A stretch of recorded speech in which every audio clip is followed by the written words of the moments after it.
남경필 씨의 아들 그 군대에서의 성폭행 문제? 네. 추행이요. 성추행? 네. 수행. 죄송합니다. 무섭네요. 성폭행이라고. 나는 폭행 당했어 지금. 그 아들이 필로폰, 히로뽕이란 말이 더 어감적으로 좋다. 뽕. 네. 그것을 했다가 지금 걸린 상황이거든요. 그러다 보니까 좀 전에 말했던 이재명 시장이 지금 경기도지사 출마하겠다고 지금 나왔고, 그리고 실제로 자유한국당에서는 마땅한 대안이 사실 없는 상태예요. 네. 그러니까 바른정당의 남경필 지사는 어떻게든지 저번에 그 여론조사 보니까요, 현 지사 지지율이 10% 정도밖에 안 나와요. 바른정당에 있는 남경필을 안 찍겠다거든요. 어떻게든 간에 바른정당과 자유한국당은 지금 연대 또는 연합 또는 합당을 해야 되는 상황이긴 한데, 남경필한테는 굉장히 악재가 쏟아지고 있는 거고, 바른정당은 진짜 위기입니다. 현역 단체장으로 있는 가장 큰 지자체가 서울이 아니고 경기도거든요. 네. 거기에 그나마 남경필이라는 사람이 있고 제주도지사 원희룡이 있고 이런 정도예요. 근데 그 정당은 지금 당대표는 비리로 물러났고 가장 큰 지자체장은 지금 위기에 속해 있는 네. 상태고, 어쨌건 뭐 그건 두 번째 이야기고요. 그건 차후에 할 이야기고, 그 외에 이명박 아들 희영 씨 문제, 필로폰 문제, 김무성 마약 문제, 사위. 그러면서 속으로 이런 생각해봤어. 얘네들 쪽은 이런 게 정말 일반화돼 있구나라는 말이 맞는 말인 것 같다. 뭐 일반화라기보다 많이 쉽게 접한다는 느낌을 많이 받죠.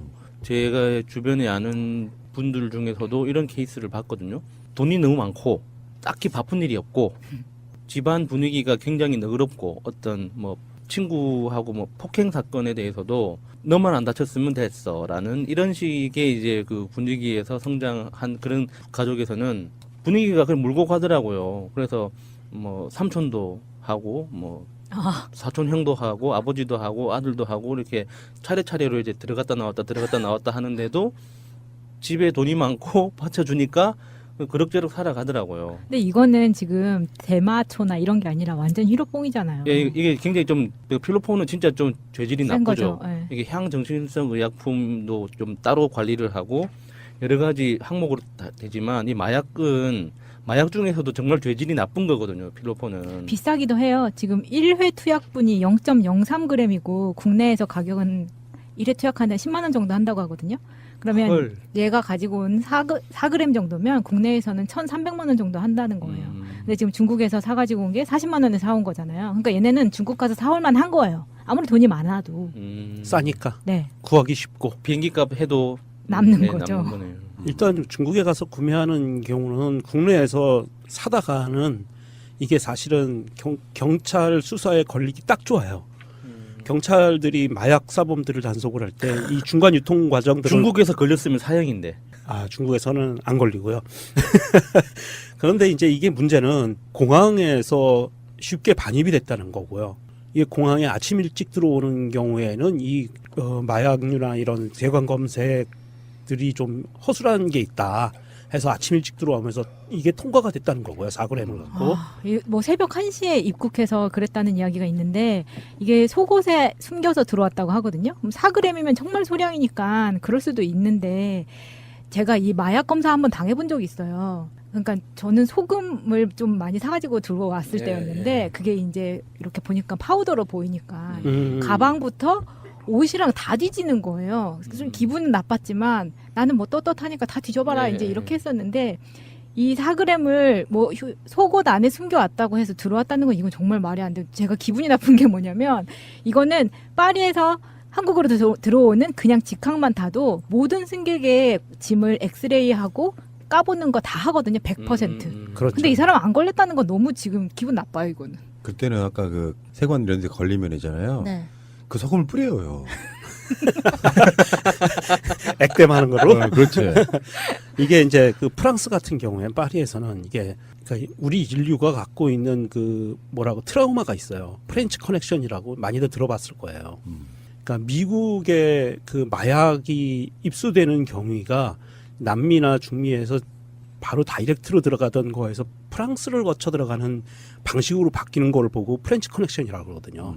그래서 그게 마약 그 유통 과정인데 그거에 대한 그런 것도 있어요. 사실은 프랑스를 거쳐 들어오는 사람들에 대한 또는 파리로 입국하는 사람들에 대한 어떤 트라우마가 있어요. 그 검색 때는. 그렇기도 하지만 명품 잡아내려고 하는 게 커서 일단 뭐 샤넬 로고 같은 거는 그냥 엑스레이로 다 잡아낼 수 있기 때문에 그렇게 하는 거지만 일단 뭐 예를 들어서 정말 신체 깊숙한 곳에 4g 숨기기는 쉬울 수도 있겠죠. 아, 깊숙한 곳. 아니 보통 그렇게 뭐 캡슐 형태로 해가지고 삼켰다가 들어오는 경우도 있고 여러 가지 방법이 있어요. 그런데 이게 걸린 거를 보니까 참 웃기는 게 이게 뭐 무슨 어플에다가 무슨 어플이요? 이게 뭐 즉석 만남 어플? 여기로 해가지고 여자들을 같이 이거를 할 여자들을 구한다고 그러다가 이게 걸렸다는 건데 예. 때마침 그 자기가 꼬신 상대방이 경찰관이었던 거예요. 수사관. 수사관을 상대로 같이 하자고 그런 거예요. 그래서 딱 걸린 거야 이게 지금. 이게 좀 작은 논란이 있는데 함정 수사라고 그래서 예. 근데 무식한 놈들 이야기해요. 함정 수사란 안 하던 사람을 하게 만드는 게 함정 수사고요. 예, 요거는 마약 단속하는 사람들이 늘 쓰는 수법이에요. 예. 그러니까 이게 불법적인 지금 게 아니라고. 이게 이 수사관은 사실은 마약류 단속을 위해서 들어가 있다기보다는 사실은 이게 이제 매매춘이라든지 미성년자에 관계된 매매춘 이런 예. 부분들을 단속하기 위해서 즉석 만남 어플에 많이 들어가 있거든요, 형사들이. 아 근데 이 여성과 필로폰만 투약하려고 만났었겠어요? 그건 아닐 거 아니에요. 아이 필로폰만 하겠어요. 어쨌든 이야기만 하려 그랬나? 그랬는데 이게 보통은 그런 매매춘 단속을 위해서 많이 형사들이 들어가 예, 있어요, 예. 수사관들이. 거기다 대고 이제 같이 이걸 하자고 필로폰 하자고 그랬으니 이거는 완전히 빼박이에요, 빼박. 그래도 남경필 지사가 집안이 돈이 많아서 그렇게 큰 걱정은 안 해도 될 겁니다. 뭐 정치를 못 하게 된다는 것뿐이지 뭐 집안이 뭐 말아먹거나 뭐 날아가거나 하는 게 아니니까. 이제 이거에 대해서 지금 이제 음모론도 살짝 나오는데 이게 이해운이 한번 갔잖아요, 당대표에서. 그리고 나가지고 남경필 그러고 나니까 사람들이 아 이제는 자강론자들 바른정당의 자강론자들인 나머지 2명 누구죠? 하태경하고 하태경하고 유승민 예. 조심해야 되는 거 아니냐 이런 이야기까지 나오고 있거든요. 쿨하게 보자면 자유한국당이나 바른정당이나 같은 놈들이 다 그래 섞여 있는 그런 무리들이네 할 수도 예. 있고요. 좀 음모론 쪽으로 보자면 바른정당 쪽 엄청 개 털리는구나 이렇게 볼 수 있고. 근데 이거는 안 하던 걸 한 걸로 만드는 조작이 아니고 어쩌다 걸렸는데 보니까 남경필 아들이었다 이렇게 보는 게 일단 더 바른 시각 같고요. 그 저번에 이시영만 해도 김무성 사위 마약 사건 때 관련해 갖고 보도하고 그랬던 사람들 벌금 매기고 고소하고 난리 났어요. 예. 근데 실제로 그 당시에 김무성 사위 마약 사건 들여다보면은 이명박 아들이 관련이 없는 것처럼 빼주려고 했던 그 정황들이 보이잖아요. 법적인 문제 같은 거는 뭐 그렇게 할 수 있다고 치더라도 그 우리나라 그 흔히 말해서 이제 그런 표현 쓰는 걸 좋아하지는 않는데요. 사회 지도층 인사들의 자녀들이 재벌 아들들과 유력 정치인들의 아들들이나 뭐 딸 이런 사람들 자녀들이 모여가지고 무슨 짓거리 하는지가 눈에 뻔히 보이잖아요. 요거는 사실 원래 그런 거 있잖아요. 일벌백계라 그래서 좋은 나라 같으면 사회 지도층 인사들의 가족이나 인사들은 같은 죄를 지어도 가중처벌해야 되는 예. 그런 방식으로 가야 되는 게 맞아요. 이거 현재 이 사건이 벌어진 현재 남경필이 독일 출장 중이었다고 하는데 모든 이 소식을 접하고 모든 일정을 접고 빨리 귀국하겠다라고 했거든요. 그러면 기존에 예약돼 있던 비행기 티켓을 취소하고 다시 티켓을 사야 되잖아요. 그런데 이거는 예. 개인적인 사정으로 티켓을 구매하는 거기 때문에 중간에 그 뭐라고 그러죠? 취소 수수료 이런 부분들 이거는 개인 돈으로 하나요? 어떻게 하나요? 뭐 사적인 일로 했으니까 개인 돈으로 네. 하는 게 맞는 사실 거 그건 같은데. 이렇게 남경필 지사가 뭐 가난하고 뭐 돈이 없는 사람이 아니기 때문에 큰 문제는 아닌 것 같아요. 문제는 있는 사람들이 더해요. 예, 필로폰이라는 이 마약 자체가 마약류 중에서도 굉장히 중요한 거기 때문에 폭행 관련된 전과가 이미 한번 있잖아요. 네. 그래서 이 마약류는 또 어떻게 그 형량에 적용될지는 모르겠지만 무조건 징역형이 나오는 굉장히 무서운 마약이거든요. 근데 경찰이 알아서 수사하게 놔두고 예, 본인은 예. 공무를 마치고 돌아오셔야 되는 게 지사로서의 뭐 도리 그렇지만 아닌가. 뭐 또 아버지의 마음으로 또 얼마나 걱정이 되겠습니까? 그 남경필도 정치로 참 곤란하게 됐어요. 예. 그러니까 지난 지방선거 때 그때가 한참 세월호 사건 나고 나서 한 2달 만에 치러지는 선거였거든요. 2달도 안 됐지. 한 달 한 20일 정도. 예. 그때 남경필의 그 사자후를 기억합니다. 박근혜 대통령을 지키기 위해 저를 찍어주십시오 했단 말이야. 그렇게 해서 어떤 그런 분위기에 휩쓸리기도 하고 전통적으로 보면은 경기도가 보수적 성향이 좀 강한 사람들이 많아요. 특히 이제 경기 북부만 해도 예. 안보 뭐 이런 예, 이슈들이 좀 예, 많이 예. 쏠리고 그래서 경기도지사를 지금 민주 세력이 가져본 지가 언젠지를 몰라. 거기다가 이제 뭐 그 당시 야권 연대 내문에 여러 가지 것들이 있지만 그게 잘 약발이 안 먹히는 지역인데 내년에는 될 거니까 너무 걱정하지 마십시오. 네. 살림발 치지 마시고요. 이게 서울과 경기도 정도는 먹어줘야 네. 이게 지방선거 이겼다고 볼 수 있는 거거든요. 두 지자체의 인구가 무려 2천만입니다.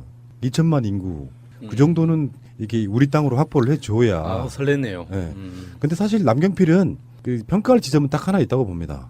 그게 이제 연정. 부지사의 뭐 야당, 당시 야당 네. 사람들 임명하고 이러는 연정 같은 부분은 나름대로 인정해줄 부분이 있다고 생각되는데 실제로 제가 봤을 때는 그 도지사로서 역량이 좀 그런 오픈 마인드를 제외하고는 확실히 치열하게 살아본 사람이 아니라서 좀 많이 딸리는 것 같은 그런 느낌 좀 있고요.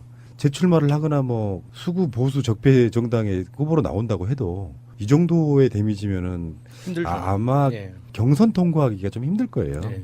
이쪽에서는 지금 이재명 시장 말고도 경기도지사 출마하려고 하는 사람도 꽤 많이 있거든요. 특히 민주당에 보면은 그 선거라든지 어떤 이런 개념으로 보면은 참 재밌어요. 정치판이라는 게. 경기도지사는 민주당 후보가 되겠죠. 아마도 그렇게 될 것 같고요. 이 남경필 지사 아들의 그 마약에 관계된 부분은 조금 심각한 게 보통들은 마약류에 대해서 1년에서 3년 정도, 이 필로폰 같은 경우에는 1년에서 3년 정도를 형을 살아요.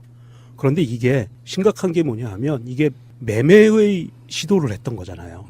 그런 것들이 비춰질 수도 있어요. 이게 하다 보면 매매가 네, 안 되면 좀 나은데 매매의 시도가 있었다라고 하면 이거는 10년 이상 무기까지도 돼요. 판매책이잖아. 네, 그렇게 되면 굉장히 좀 심각한 결과가 나오고 이게 그냥 혼자서 즐긴 거냐 아니냐 여기에 따라서 아마 한 3년 이하냐 네. 무기까지 가느냐 이런 나올 네. 것 같아요. 특히 필로폰은 초범이라고 봐주는 게 없거든요. 큰일이죠. 남경필을 걱정하거나 이러는 건 아니지만 예. 참 안 됐다, 짠하다. 네. 남경필은 정치 생명 끝나가는구나. 예. 이런 집에 생각. 있는 돈으로 편안하게 노후를 보내시면 됩니다. 또 이게 김무성처럼 사위 문제는 좀 약간 달라요. 네. 본인의 아들 문제인데다가 그 아들이 또 뭐 군대내 성추행이네 뭐네 해서 아들놈이 다 말아먹어버리는 이런 느낌도 좀 있고 그렇지 않아도 당선될 가능성이 별로 없어 보이는 네. 사람. 남경필 이야기였습니다.